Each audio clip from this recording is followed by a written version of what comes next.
Bueno, ahora vamos a hablar justamente de lo que son los capacitores. Bien, seguimos ya cada vez acercándonos más a la cuestión esta de las reactancias, en este caso capacitivas, de cual vamos a hablar después. Ya hemos hablado de lo que son las reactancias inductivas y finalmente llegar justamente a los circuitos propiamente dichos, denominados RLC. Bien, capacitores, ¿qué son? Bien, son componentes pasivos, igual que las resistencias y las inductancias o bobinas, de las cuales hemos hablado antes. Y también se los denominan condensadores, que están formados por un aislante, que es un dieléctrico, que está colocado entre dos elementos conductores. Bien, por ejemplo, lo que sería un condensador o capacitor de placas planas. Bien, fijémonos acá, ¿no es cierto? ¿Qué es lo que hace el condensador o capacitor? Los condensadores o capacitores tienen la capacidad de almacenar energía en forma de campo electrostático, ¿bien? En forma de campo electrostático. ¿Cómo estaría formado?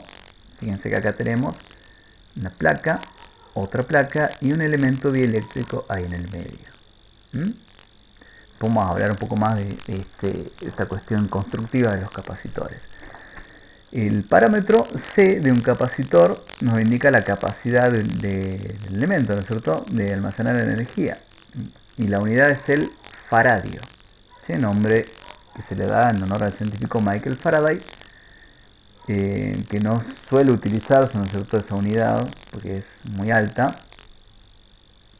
sino que se emplean subunidades como el picofaradio, el nanofaradio o el microfaradio. Son las unidades más comunes. Entonces un faradio lo podemos expresar en estas subunidades, bien, en donde un nanofaradio es 10 a la menos 9, picofaradio es 10 a la menos 12, microfaradio es 10 a la menos 6, milifaradio, centifaradio y decifaradio no se lo suele utilizar mucho. Sí, estas tres se utilizan bastante, ¿bien? Picofaradio, nanofaradio y microfaradio.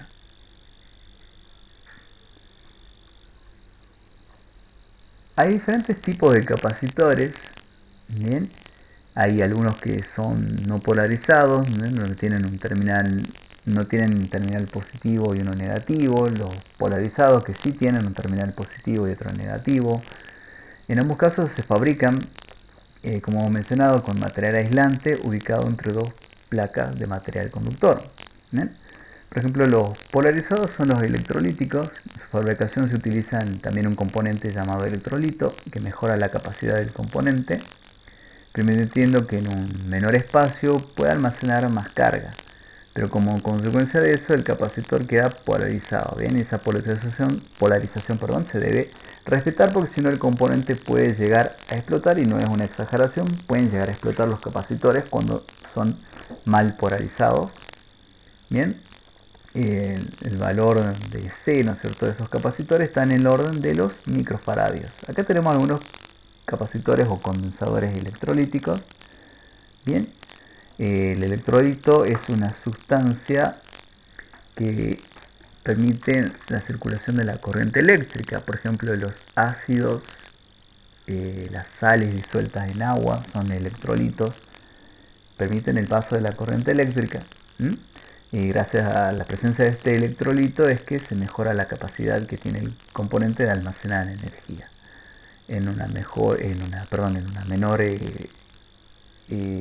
un menor tamaño, en un menor volumen. Pero como consecuencia de eso, el capacitor queda polarizado, ya que ahí tendrá una patita o terminal de conexión positivo y otro terminal de conexión negativo. Siempre se señala cuál es el negativo ahí. Bien, tenemos electrolito, un capacitor electrolítico, un electrolítico de montaje superficial. Bien, este sería de montaje mediante perforaciones, y este sería un capacitor, o esto sería un capacitor de tantalio, ¿no es cierto?, que también está polarizado ahí. Bueno, los no polarizados o los no polarizados, ¿no es cierto?, son capacitores llamados cerámicos, Aunque también hay de este tipo fabricados en poliéster. La cerámica y el poliéster, que es un plástico en eso, son materiales aislantes que se utilizan para fabricar los capacitores de bajo valor en el orden de los picofaradio y el nanofaradio. Acá tenemos algunos capacitores cerámicos y algunos tenemos de estos tipos poliéster, ¿no es cierto? Fíjense que estos suelen tener un mayor tamaño, pero tienen muy buenas propiedades eléctricas. También son un poquito, podemos decir, un poco más resistente mecánicamente. También al ser de plástico no tienen problemas con el tema de la humedad. Bien, que son algunos pequeños problemitas que pueden presentarse acá en los cerámicos, pero en síntesis es cambiar un material por el otro, digamos. La capacidad inclusive de esto es mucho mejor en menor tamaño, ¿bien? Porque tenemos un capacitor, supongamos, de unos 100 nanofaradios, es chiquitito del tamaño de la lenteja en comparación a uno de estos que es un poco más grande, ¿bien? Bastante más grande. Pero bueno, eso ya va a depender de qué es lo que preferamos nosotros a la hora de adquirir estos capacitores cuando queramos hacer algún proyecto, ¿bien? Lo importante es que acá tenemos algunos ejemplos de estos tipos de capacitores. Bien, acá tenemos un poquito más de ejemplos. No tiene polaridad, tampoco no tiene polaridad, en general no tienen polaridad estos de poliéster. Los electrolíticos sí vamos a tener ahí indicada la polaridad con una banda que indica cuál es el negativo, o bien si es nuevo, ¿no es cierto?, la patita más corta es siempre la negativa y la más larga es siempre la positiva. Tenemos la simbología. ¿Cómo leer el código que existe en un capacitor cerámico y otro de poliéster?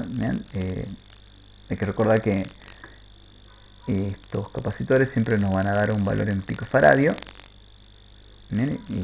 Este código es fácil de leer. En la primera y segunda cifra hay un multiplicador. ¿Bien? Si tenemos 1 hay que agregar un 0, si tenemos 2 hay que agregar 2 ceros, si tenemos 3 hay que agregar 3 ceros, si tenemos 4 hay que agregar 4 ceros. Bien, entonces 103 sería, ¿no es cierto?, 10.000 picos, ¿no es cierto? Aunque acá da el ejemplo en uno que dice 104, bien, ¿no es cierto? Que serían 100.000 picos, ¿no es cierto? O 100 nanofaradios, 0,1 microfaradios, bien. Este 103 sería 10.000 picos, o sea 10 nanofaradios o 0,01 microfaradios, bien, pero bueno, no sé por qué pone la imagen acá y el ejemplo es distinto, pero bueno, para el caso es lo mismo, bien. Se agrega acá 4 ceros, bien, tenemos 1, 2, 3, 4 ceros, ¿no es cierto? Nos da 10.000 picofaradios, que son 100 nanofaradios o 0,1 microfaradios.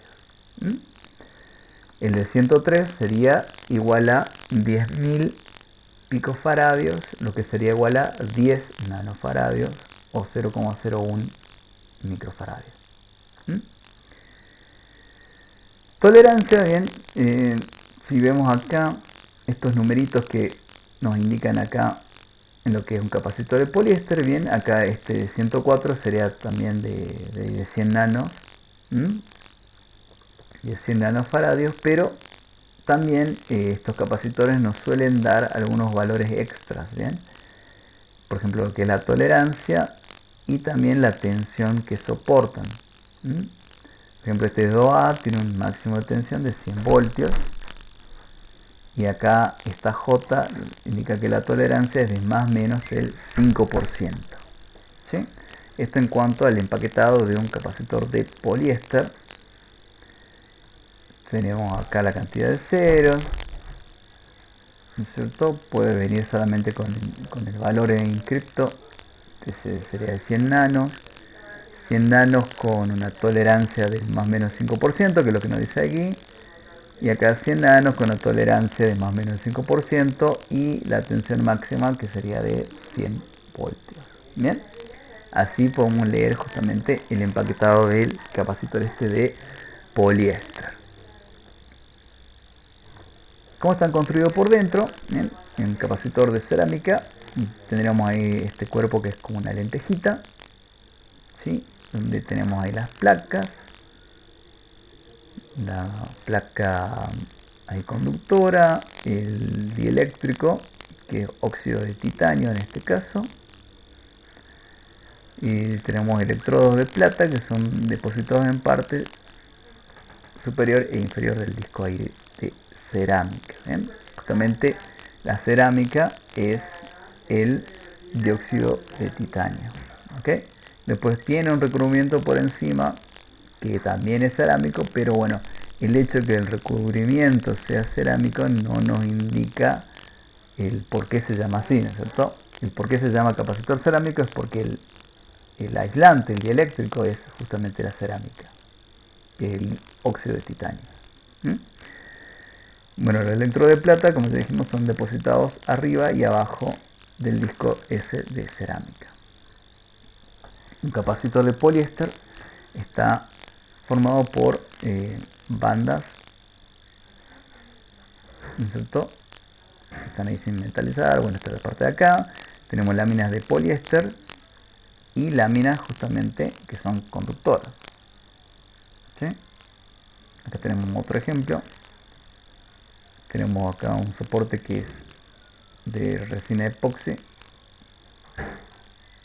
en la parte exterior y en la parte esta donde hace de soporte, y tenemos ahí justamente envueltas las plaquitas conductoras y las plaquitas aislantes de poliéster. El capacitor electrolítico tiene todos los terminales positivo y negativo. El positivo está conectado acá a una película de óxido de aluminio. Tenemos el electrolito y el folio negativo, ¿no es cierto? La parte negativa, que también está conectada a otra lámina. El dieléctrico está embebido justamente, lo que sería el electrolito, perdón, está embebido en una especie de cartón, una especie de cartón que tiene ahí adentro, un papel donde se encuentra el electrolito, que sería justamente el papel este denominado dieléctrico. Tenemos acá justamente un rollito, papel absorbente que está impregnado en el electrolito. Acá tenemos la hoja de aluminio anodizado, ¿no es cierto? Que sería justamente el terminal positivo, y la hoja de aluminio que sería el electrodo auxiliar, que sería justamente el elemento este que es el terminal negativo. ¿Ven? Entonces tenemos la hoja de aluminio, el papel que está impregnado ahí, tenemos otra hoja de papel, ¿sí? Y justamente ahí lo que sería nuestro dieléctrico sería justamente el papel que está impregnado en ese electrolito.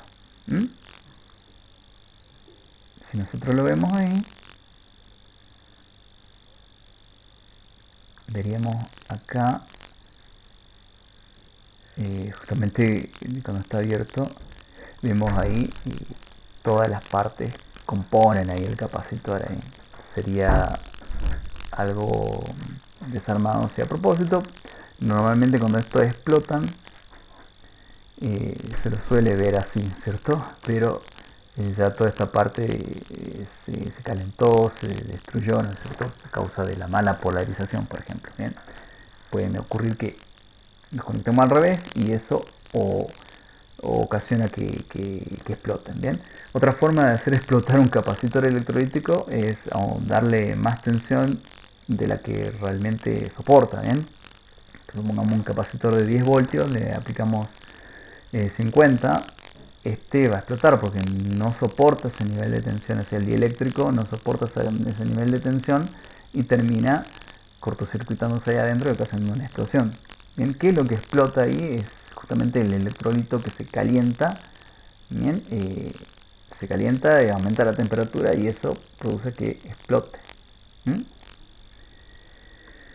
Bueno, Aquí podemos ver justamente esas plaquitas, ¿bien? Las plaquitas esas de aluminio, las plaquitas de papel donde está impregnado el electrolito, ¿bien? La hoja de aluminio que se ha analizado, ¿no es cierto? Que, bueno, fíjense que estaría justamente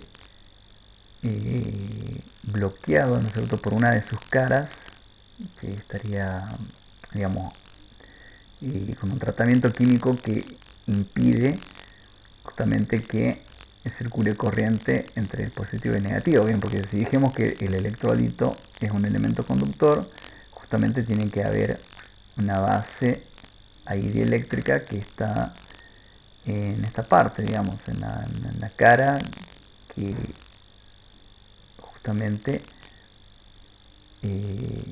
toma contacto con los papeles impregnados, ¿sí? O sea, a pesar de que esta es una hoja de aluminio, al estar anodizado, ¿no es cierto?, y no conduce la corriente eléctrica, ¿sí? Está en cierta forma aislado, bien, con un tratamiento químico para evitar que circule corriente justamente hacia lo que sería el terminal positivo, utilizando como conducto lo que sería el papel impregnado en electrolito. Por eso es que cuando uno lo polariza a la inversa, ponemos el positivo acá y el negativo acá, lo que estamos haciendo es totalmente saltearnos, digamos, esa protección que puede llegar a tener las capas, digamos, de papel aluminio ahí que está con ese tratamiento para que sea aislante. Arruinamos, ¿no es cierto?, ese tratamiento, bien, y lo que hacemos es conducir electricidad entre lo que sería el positivo hacia el negativo, ¿sí? Pues si conectamos el positivo acá, este no tiene ese tratamiento aislante, entonces la corriente comenzaría a circular a través del mismo electrolito hacia el terminal negativo, que como ya dijimos, al polarizarlo a la inversa, lo que hacemos es dañar justamente ese tratamiento aislante en la hoja esta que tenemos acá en el terminal positivo, y terminaríamos ocasionando un cortocircuito entre las placas, ¿sí? Lo mismo que al aumentar demasiado la tensión entre estas dos patitas, bien, supongamos le aplicamos 50 voltios a un capacitor de 10, también ya esa capa aislante que tiene justamente la hoja esta del positivo no soporta ese nivel de tensión, y la corriente, igual por diferencia de potencial elevada, comienza a circular entre las placas y el electrolito, ocasionando también un cortocircuito y la explosión, digamos, del elemento, ¿sí? Quizá no se nota mucho acá, pero justamente el hecho de que diga acá anodizado dieléctrico es la cuestión esta de que el dieléctrico mismo es el tratamiento que lleva esta hoja, que no permite que circule corriente entre la hoja negativa y la hoja positiva por medio del papel que está impregnado en el electrolito, ¿sí? Ahí creo que ya se aclaró un poquito más ahí. Entonces la película esa de óxido de aluminio, que sería el dieléctrico, es justamente el óxido de aluminio que se deposita ahí en las placas positivas, tanto de un lado como del otro, ¿bien?, de ambas caras, digamos, de esa película de aluminio, para que justamente eso sea el aislante. Bien, entonces ese óxido de aluminio es el dieléctrico que se encuentra ubicado acá en la placa positiva de ambas caras, bien, de este lado y del otro lado también, porque en ambos lados vemos que está en contacto con lo que sería el cartoncito o papel que está impregnado ahí con el electrolito. Hay capacitores que son de uso exclusivo para corriente alterna, se construyen de manera muy similar a esta, pero tienen la capacidad de poder trabajar justamente en corriente alterna. ¿Por qué? Porque se autorregeneran, ¿sí? Están construidos de manera similar a un electrolito, un electrolítico, perdón, pero tienen la capacidad de soportar este cambio de polaridad, ¿sí? Porque se autorregeneran. Entonces uno lo puede conectar a tensión alterna sin riesgo de que éste explote, ¿sí? Y repito, su confección es muy parecida a la de los electrolíticos,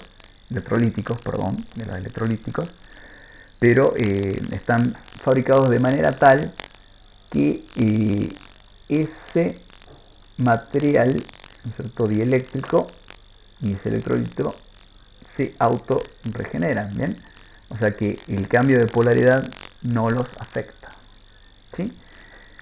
Se pueden hacer muchos experimentos con los capacitores, viendo de cuánto pueden llegar a soportar antes de explotar, pero eso es una picardía, digamos, que es más que nada como para ver el efecto destructivo que puede llegar a tener cuando se trabaja de una manera incorrecta. Bien, de hecho, para hacer una prueba, se hice el arranque de un motor con un capacitor electrolítico que realmente cumplía, digamos, con el valor que necesitaba para hacerlo arrancar el motor y cumplía con el nivel de tensión que tenía que soportar, pero bueno, era electrolítico, o sea, tenía polaridad, positivo y negativo. Era para utilizarse en corriente continua, no en corriente alterna. Por lo tanto, explotó, ¿bien? No explotó de manera violenta, pero sí se calentó tanto que se abrió y comenzó a salir el vapor, bien, del electrolito que estaba hirviendo en su interior. Así que mucho cuidado con los capacitores, sobre todo los que son de corriente continua. Los que son de corriente alterna no haría problema, ¿sí? Porque están preparados para funcionar ahí en corriente alterna. Y estos son justamente los que se utilizan para corregir factor de potencia o hacer el arranque de motores monofásicos. Lo de corregir el factor de potencia vamos a hablar después, cuando ya entremos a analizar bien el comportamiento de los capacitores en corriente alterna, y cuando hablemos ya del fenómeno de la reactancia capacitiva. No lo vayamos todavía, ¿no es cierto? Y analicemos un poquito de qué sería la capacidad del capacitor o condensador, ¿bien? Qué es lo que se llama capacidad, ¿bien? La propiedad que tienen, como ya dijimos, ¿no es cierto?, estos elementos de almacenar energía en forma de campo electrostático. La capacidad de almacenar cargas eléctricas, sería dicho de otra forma. Bien, las cargas que las que permanecen ahí almacenadas, ¿no es cierto?, las cargas que permanecen almacenadas ahí en el capacitor, son almacenadas gracias a una fuerte atracción que existe entre sí, bien, que es el dibujito que tenemos acá, ¿sí? Las cargas estas permanecen almacenadas gracias a la fuerte atracción que existe entre ellas. Mientras más pequeñita sea la distancia entre estas dos placas, mayor va a ser la fuerza de atracción y por lo tanto mayor va a ser la capacidad de almacenamiento que tenga el capacitor, ¿sí?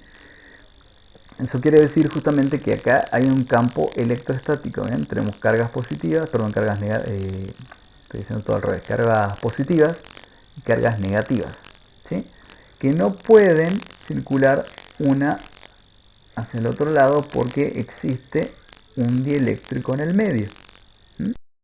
Pero mientras más pequeña sea la distancia entre estas dos placas,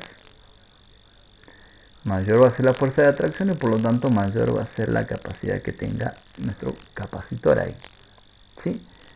Pero en definitiva es aprovechar el efecto del campo electrostático para almacenar cargas eléctricas ahí dentro de un elemento.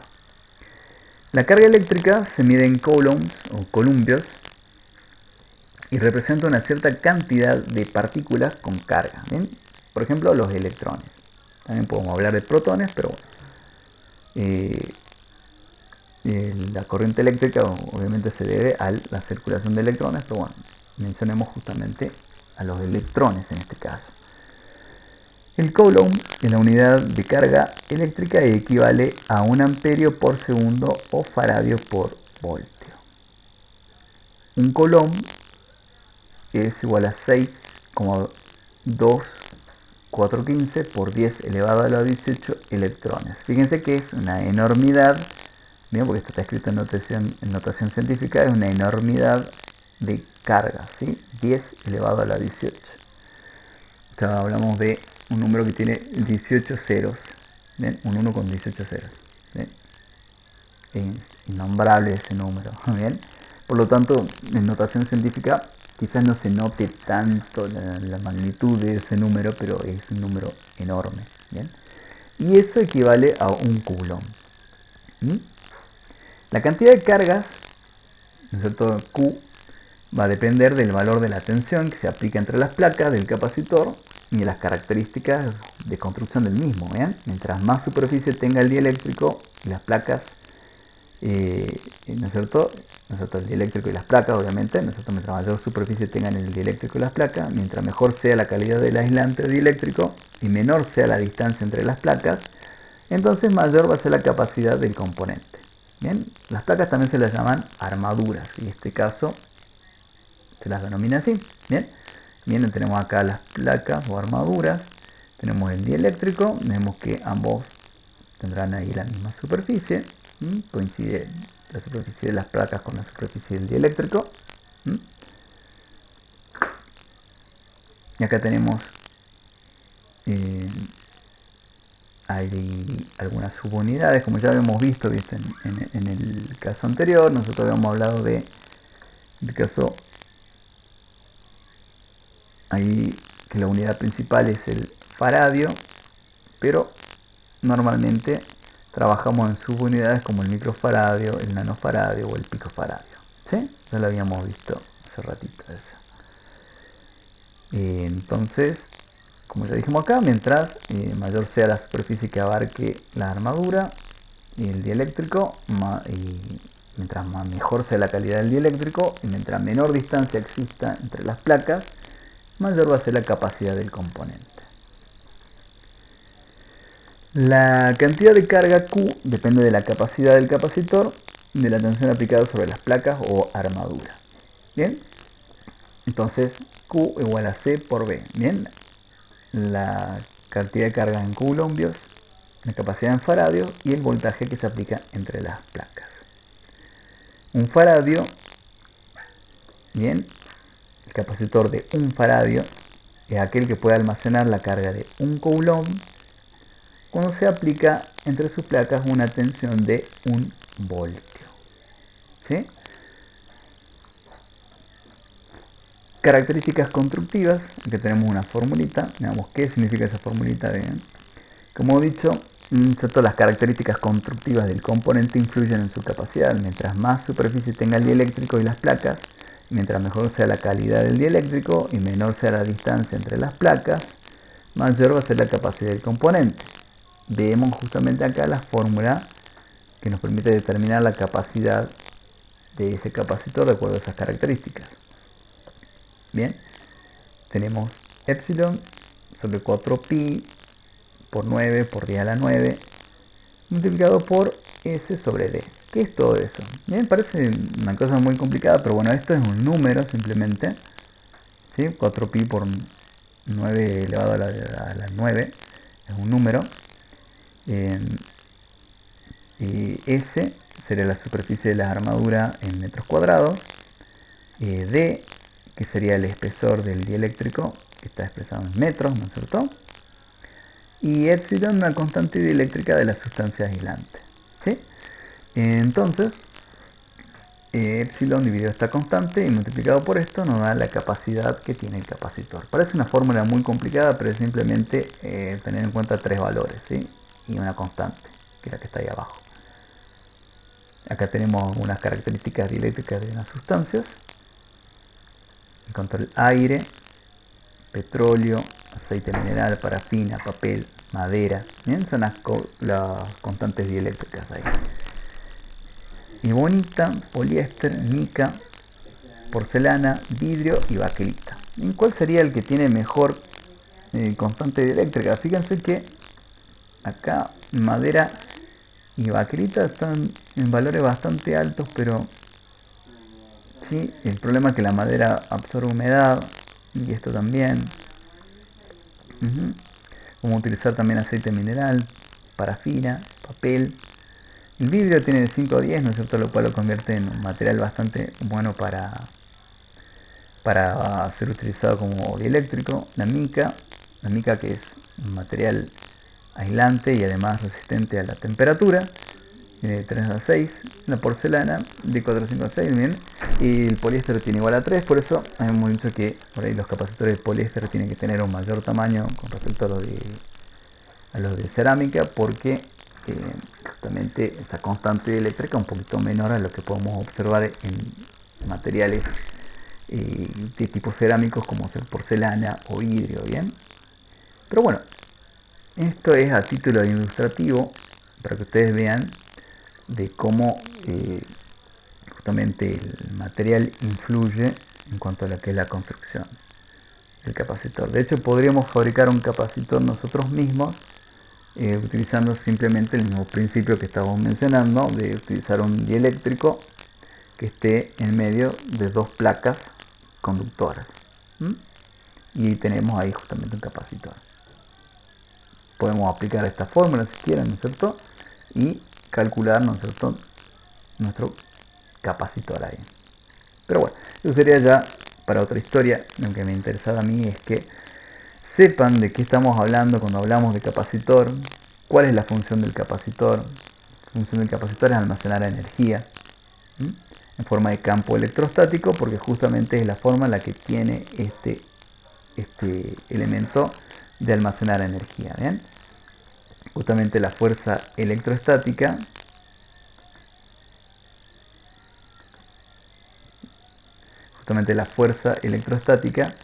es la que mantiene esa atracción entre las cargas, y mientras mayor sea esa fuerza, mayor va a ser la capacidad que tenga ese elemento. Bueno, espero que les haya gustado este análisis que hemos hecho acá, a través del blog, ¿no es cierto? Y bueno, después continuaremos con esta cuestión de cómo se comportan los capacitores, tanto en corriente continua como en corriente alterna, así como hicimos anteriormente con las bobinas.